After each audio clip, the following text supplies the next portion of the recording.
Hello friends, कैसे आप सब लोग and thanks for watching my channel. Friends, इस वीडियो में हम डिस्कस करेंगे BEML लिमिटेड के बारे में। नो डाउट बहुत बहुचर्चित कंपनी है और बातें होती रहती है, लेकिन ये जो बातें होती है बिजनेस चैनल्स पे आप देखते हैं वो शॉर्ट टर्म या डेवलपमेंट्स या अभी क्या हो रहा है, एक महीने बाद का टारगेट क्या होगा, मैं वो सब चीज़ों पे बात नहीं करता जनरली।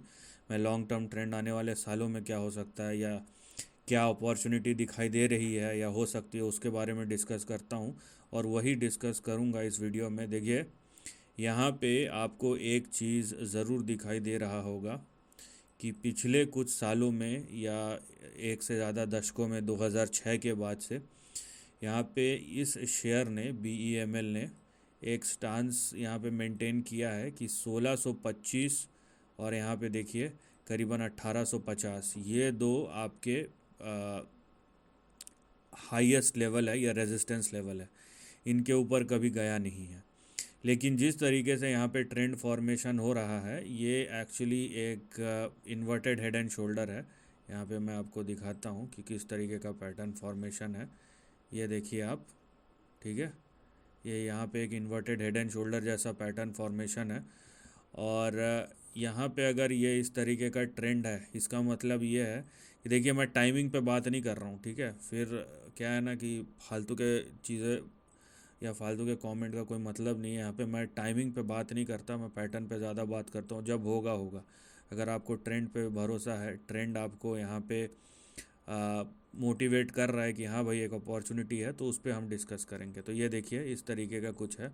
और नो डाउट यहाँ पे अगर 1850 के ऊपर, अब जब हो, आज हो, 2 साल बाद हो या 5 साल बाद हो, उस पर मैं ज़्यादा बात, उस पर मैं बात ही नहीं कर रहा हूँ इनफैक्ट। लेकिन जिस तरीके का यहाँ पे चार्ट है और जिस तरीके का पैटर्न है, यहाँ पे एक बड़ा ब्रेकआउट हो सकता है, ठीक है। कब कब होगा वो पता नहीं, लेकिन कैसे होगा, जब शेयर 1625 जो आपका इमीडिएट टारगेट है और यहाँ पे 1850 जो आपका बड़ा रेजिस्टेंस है या बड़ा टारगेट है, इन दोनों लेवल्स को क्रॉस करके, खासकर यहाँ पे जब 1850 के लेवल को क्रॉस करके BEML जब सस्टेन करना शुरू कर देगा, उसके बाद हम मल्टी ईयर ब्रेकआउट, मतलब करीबन आज 2023 हो गया, तो 17 साल के बाद एक ब्रेकआउट यहाँ पे हम ऑब्ज़र्व करेंगे।